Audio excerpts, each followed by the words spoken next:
voz alta: se alguém tem sede, venha a mim e beba. Eu quero ler ainda o verso 38, seguindo diz: quem crer em mim, como diz a Escritura, do seu interior fluirão rios de água viva. E o verso 39 faz uma explicação. Isso ele disse a respeito do Espírito, que os que nele crescem haviam de receber, pois o Espírito, até aquele momento, não tinha sido dado, porque Jesus ainda não havia sido glorificado. Amém? Podem sentar os amados irmãos. Procurarei ser breve hoje, por causa do nosso batismo.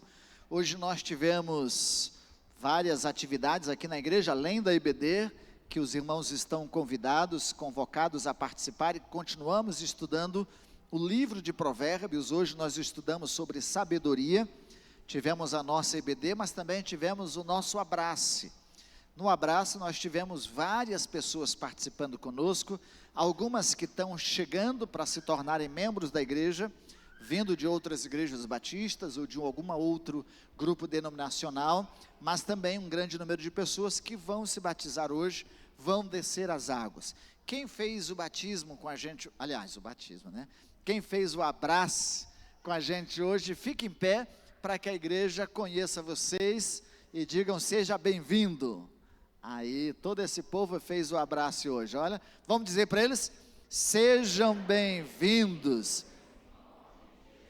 Aí eu pensei que vocês iam esquecer, de novo bem forte: sejam bem-vindos em nome de Jesus. Sintam-se à vontade, é uma alegria recebê-los vocês como Igreja Batista do Jardim Tarumã. Hoje poucas vezes acaba tudo, acho que só sobrou banana, melão e melancia, né? O resto eles comeram tudo. É porque o povo da IBD também capricha, né? Eles se aproveitam. No dia que tem abraço, eles não sei porque chegou mais cedo, né? Acho que é por causa do café. Mas voltemos ao nosso texto do livro de João. É importante, é interessante que você siga a sequência. Nós pulamos aí do capítulo 3 para o capítulo 7, mas a sequência do capítulo 4, bem recente, nós como igreja, no aniversário, em outros momentos mais, nós falamos sobre adoração, o significado da adoração. Os nossos adolescentes mesmo estão estudando, nesse sábado eu sei que eles estudariam sobre adoração como estilo de vida, mas receberam a missionária da Junta de Missões Nacionais, falando sobre a Cristolândia, uma jovem que desde os 17 anos se dedica ao trabalho missionário e hoje trabalha coordenando uma das bases da Cristolândia em São Paulo. Com 26 anos está presente no nosso estado, divulgando missões nacionais, mas também compartilhando aí sobre o desafio da Cristolândia. Foi, eu creio que uma bênção. Ela esteve falando com juniores e também com os adolescentes. Irmãos, o texto é claro. Aqui nós poderíamos dar um tema ou diversos temas, porque o texto é riquíssimo.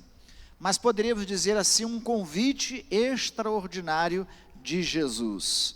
Um convite feito durante uma festa. E não era uma festa qualquer. A festa dos tabernáculos era uma festa de 7 dias, celebrada pelos judeus, com muita alegria, com muita música. Parecia o aniversário de 45 anos da Igreja Batista do Jardim Tarumã. Tinha até tenda no nosso, né?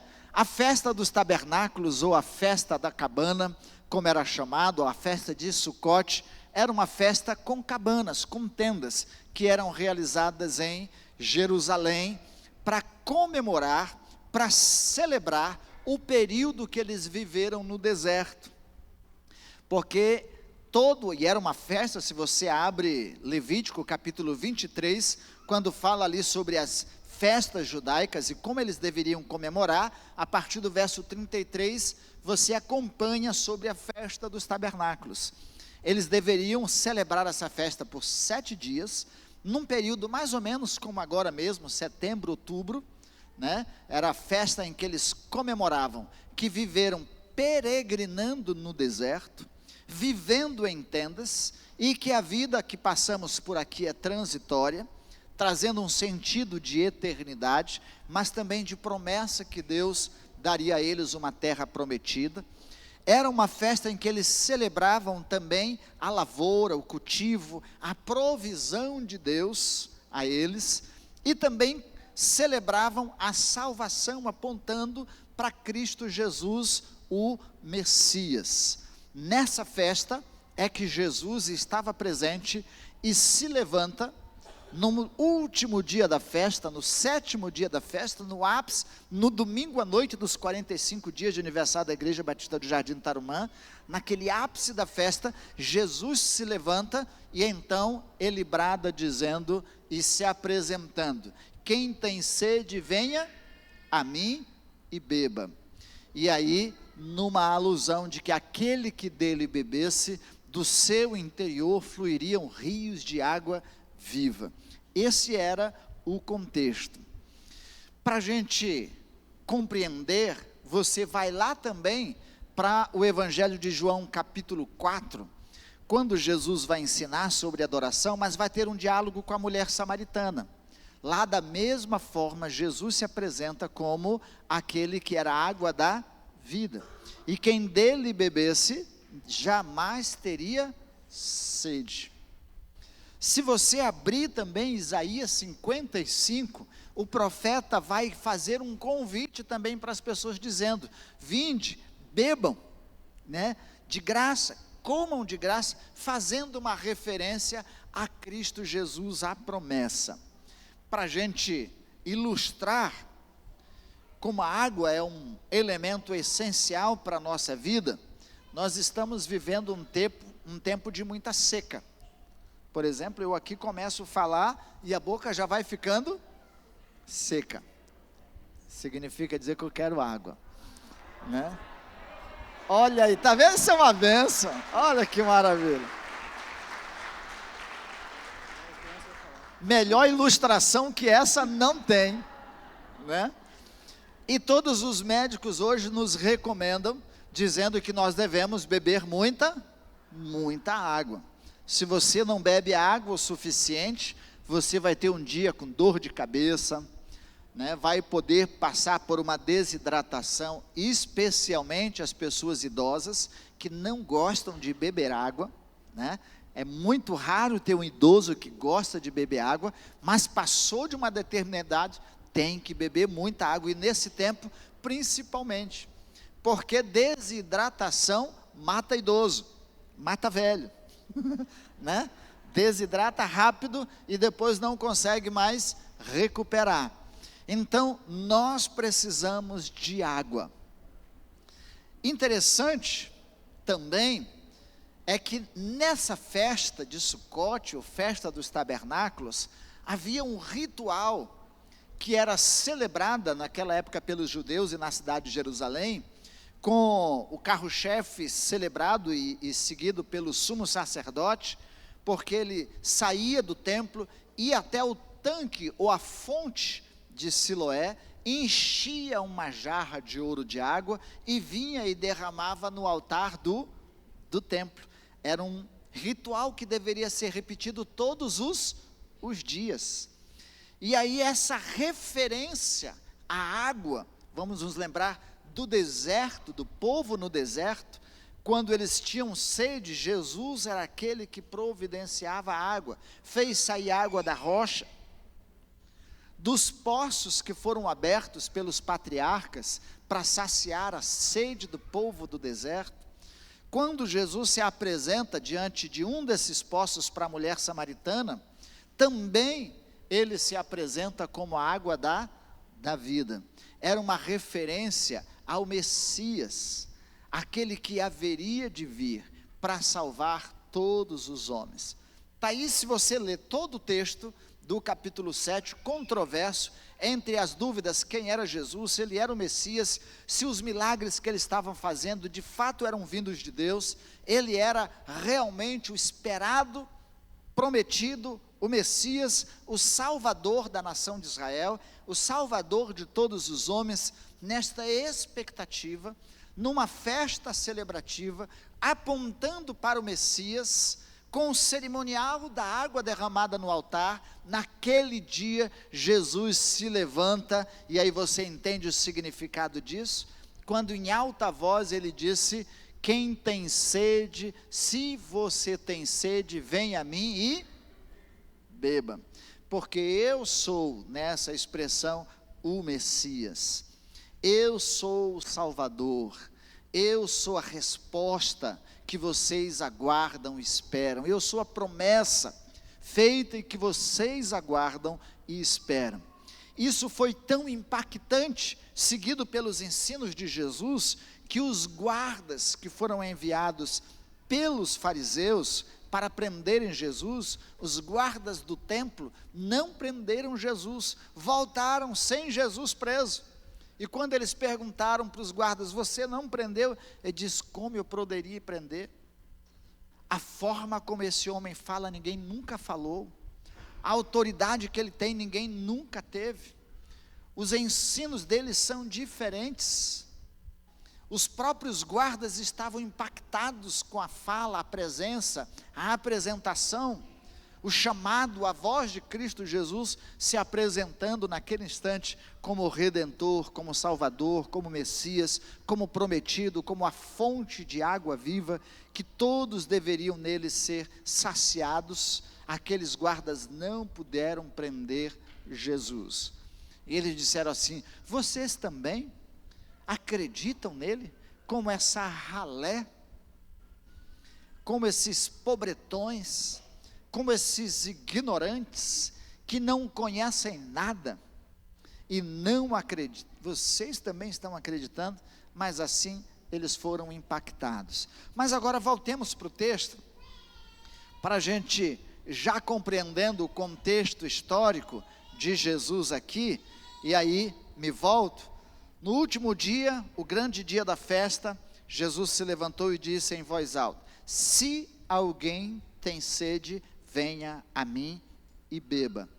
Essa expressão, se alguém tem sede, traz uma condicionante, né? Porque muitas pessoas não têm essa sede de Deus. Muitas pessoas não têm essa sede de conhecer Jesus, o Messias, o Salvador. Muitos não desejam experimentar dessa fonte de água viva.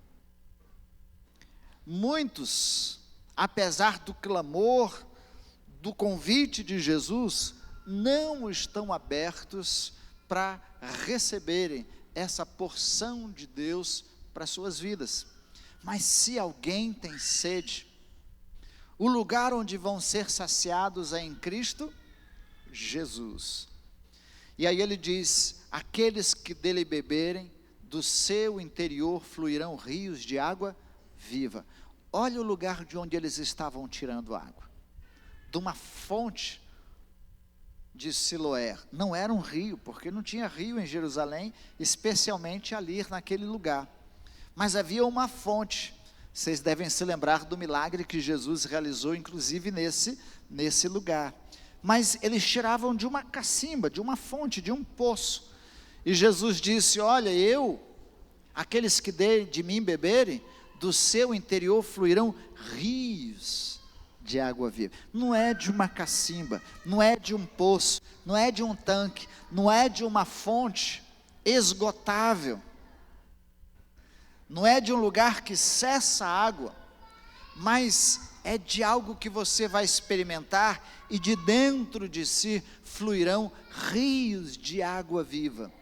Isso significa dizer que por onde o rio de Deus passa, antes dele gerar vida, ele gera vida em você. Você já imaginou um lugar deserto, onde não tem água, onde não tem nada? Tudo morre, tudo seca. Nesse sentido, Jesus está dizendo que uma vida sem Ele é uma vida seca, morta, vazia existencialmente, vazia espiritualmente, vazias em propósitos de vida, significado de ser, de identidade. Por isso, isso é tão rico, quando a explicação de João diz que ele está falando do Espírito Santo de Deus, que ainda não havia vindo, porque ele não havia ido, não havia sido glorificado, mas a presença do Espírito de Deus em nós gera transformação, gera mudança, promove alegria, e é alegria diferente, porque é a alegria do Senhor, é a presença do Espírito de Deus em nós, que, conforme Paulo diz, ele intercede conosco, dentro de nós, testificando que nós somos filhos e filhos amados de Deus, ou seja, dá um significado existencial para a sua vida, além da dimensão física. Não basta ter um pai terreno, que a gente pode perder com o tempo. Se a gente não morre primeiro, ele vai morrer, a gente vai perder, vai viver o luto, a ausência. Mas aqui, o significado de termos a identidade de Deus como nosso Pai, é um sentido de paternidade eterna, que além da presença dele em nós, e em nossa vida agora, presente em todos os momentos da nossa vida, estará também conosco na eternidade.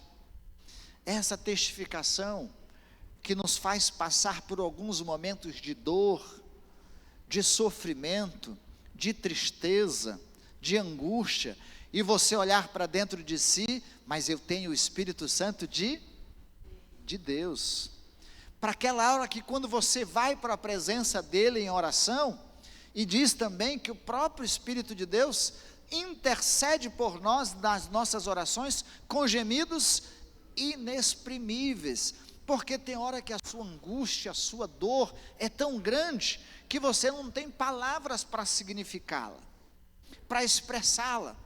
Às vezes só o gemido, só o grito, só o lamento, Deus entende, compreende a sua dor, e diz que Ele intercede por nós com gemidos inexprimíveis, significando dizer que Ele é empático à nossa dor, é empático ao nosso sofrimento, é empático às nossas lutas, os nossos momentos, e mesmo diante deles, Ele está conosco, nos fazendo passar por essas horas, por esses momentos.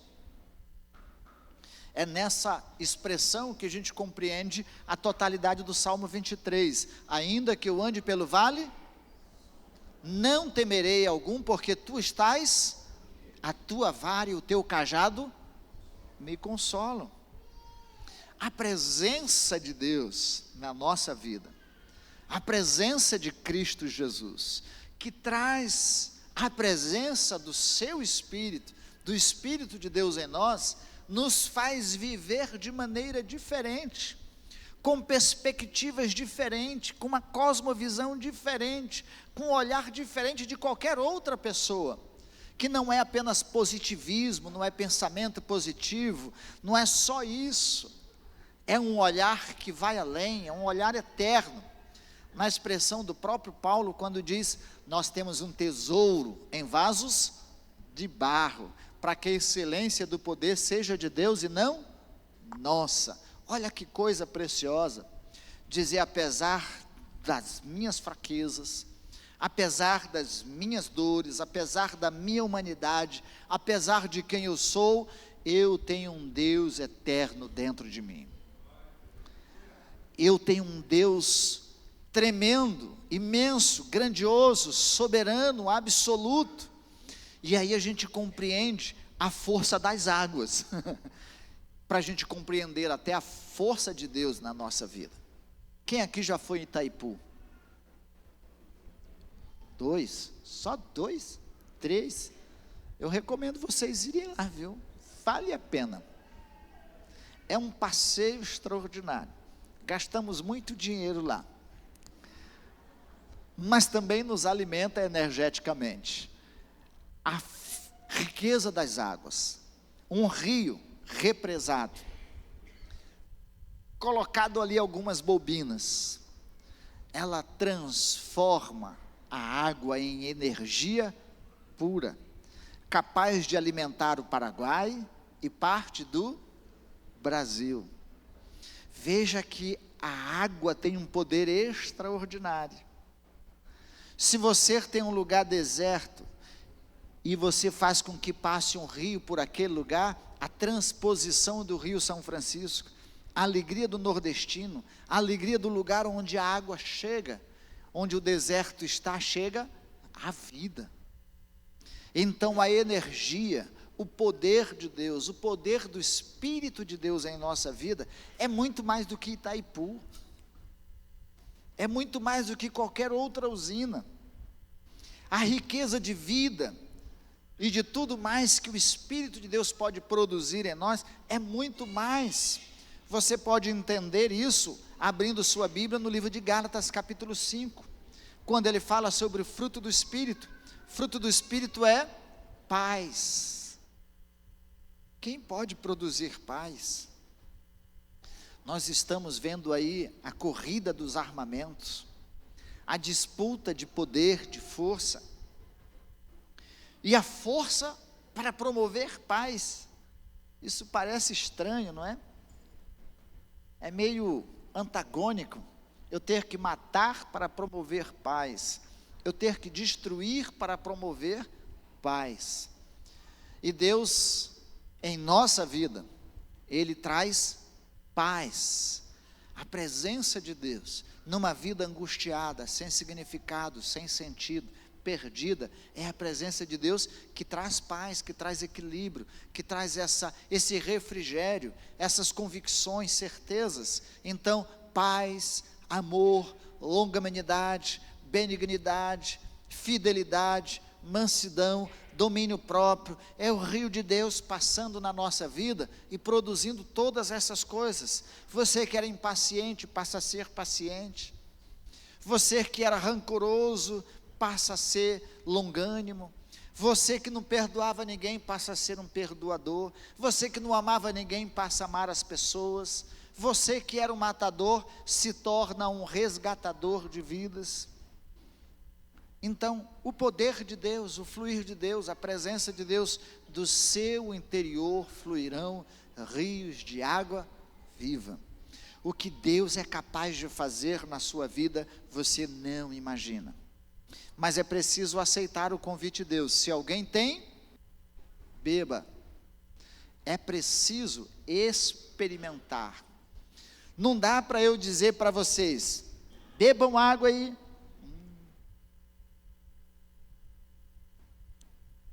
Bebe água aí.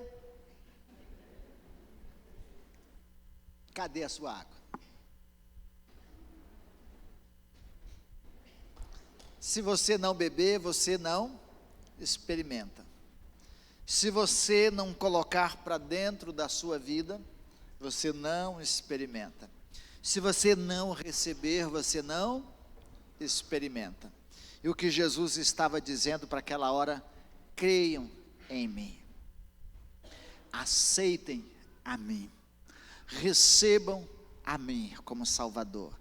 Recebam a mim como a promessa de Deus, como o rio que pode correr dentro da sua vida e trazer vida, e vida em abundância. Experimente de Jesus na sua vida, experimente do poder de Deus na sua vida, experimente da presença do Espírito de Deus na sua vida, experimente dessa água viva na sua vida, e você vai ver as coisas serem diferentes. Você vai experimentar coisas diferentes. Você vai ser mais do que um religioso. Você vai ser mais do que alguém que vê as coisas acontecerem na vida dos outros. Você vai ver as coisas acontecerem na sua vida. Você vai ver a sua vida mudada, transformada. Você vai ver a sua vida confortada, consolada. Você vai ter direção e lucidez na sua vida, seguindo as orientações da palavra e do Espírito Santo de Deus, você, como diz Efésios, Paulo escrevendo, vai ter um cântico, vai ter uma presença, uma restauração da sua mente, dos seus pensamentos. Eu costumo lá dizer, não vos embriagueis com vinho no qual há devassidão, dissolução, intriga, atrito, mas enchei-vos do Espírito Santo de Deus. Todas as outras coisas podem trazer desequilíbrio, mas a presença de Deus traz equilíbrio. Amém? Você quer experimentar desse Jesus na sua vida? Não deixe passar o convite de Deus. Não deixe passar o convite de Jesus. Não perca as oportunidades, e hoje é uma dessas. Não saia daqui sem dizer, Senhor, eu quero te receber como o meu Salvador. Eu quero ter uma experiência nova com o Senhor. Eu quero a presença do teu Espírito na minha vida. Eu quero a tua presença na minha vida, e eu te recebo como promessa de Deus para mim. Para a minha redenção, para a minha salvação, para o meu resgate. Eu não quero outra coisa senão, Senhor. Você pode ter diversas ideologias, filosofias e tudo mais, mas se não tiver Jesus, nada vai resolver na sua vida. E eu te garanto isso. Curve a sua cabeça, fale com Deus. Eu vou orar com você aqui, você ora, apresentando o seu coração diante do Senhor. Depois eu convido o pastor Rodrigo, que vai seguir com a profissão de fé dos batizandos, e depois seguirmos para o batismo. Pai do céu, nós estamos aqui diante da tua presença, e o convite do Senhor é o mesmo. É condicionado à nossa decisão. Se alguém tem sede, venha a mim e beba. Quem crer em mim, como diz a Escritura, do seu interior fluirão rios de água viva. Senhor, nós queremos ser saciados pela tua presença. Nós queremos ser saciados pela presença do teu Espírito em nossas vidas. Nós queremos saciar a nossa sede, nos alimentando do Senhor e experimentando o Senhor no nosso dia a dia, no nosso cotidiano, Deus, nas nossas experiências. Nós não queremos outra coisa senão o Senhor. Ó Pai, nós apresentamos aqueles que se derramam diante do teu altar aqui, te reconhecendo como Senhor e Salvador de suas vidas, te recebendo como Senhor e Salvador de suas vidas, como enviado do Senhor para a sua redenção, para a sua salvação, para a sua garantia de vida eterna, para a sua transformação, para a sua conversão. Ó Deus, e que o Senhor inunde estes corações com a paz, com a alegria, com a restauração, com a transformação, com mudança. Ó Deus, e que eles experimentem a alegria do Senhor. Invada estas vidas, não deixe que eles saiam daqui, ó Deus, vazios, secos, sem vida como entraram, mas que eles saiam daqui cheios de vida, cheios da tua presença, cheios do refrigério do Senhor, cheios do consolo do Senhor, cheios da presença do Senhor. Ó Deus, eles saiam daqui alegres, felizes, ó Deus, e querendo experimentar mais, querendo beberem mais, querendo todos os dias beberem mais da tua presença, Pai. E nós oramos pedindo isso em nome de Cristo Jesus. Amém, amém, amém, Deus, amém. Contamos com vocês todos os domingos, nós estamos aqui. Queremos acompanhá-lo no seu crescimento, se você tomou essa decisão. Queremos acompanhá-lo para que você cresça na sua fé, cresça no conhecimento de Deus e da sua palavra. Então estaremos sempre à disposição de todos vocês que tomaram essa decisão em seus corações. Pastor Rodrigo.